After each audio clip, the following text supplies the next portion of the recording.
How to update YouTube app. Hey everyone, welcome to the channel. This is Rose and I'm here to guide you to update YouTube application. Watch the video till the end and without any further ado, let's dive right into the video. First of all, open Play Store or App Store depending upon your device. Tap on the search bar at bottom right corner or the search icon and tap search bar at top. Now type in YouTube.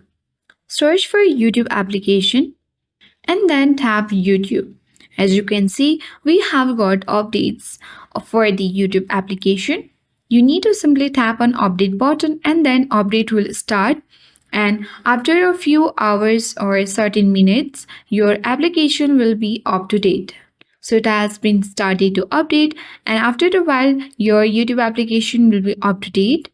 Furthermore, you can also tap and hold YouTube application and tap the I button to access the app info section of YouTube. Select storage uses and clear cache and clear data. If you wish to cancel access permission, you can also do that.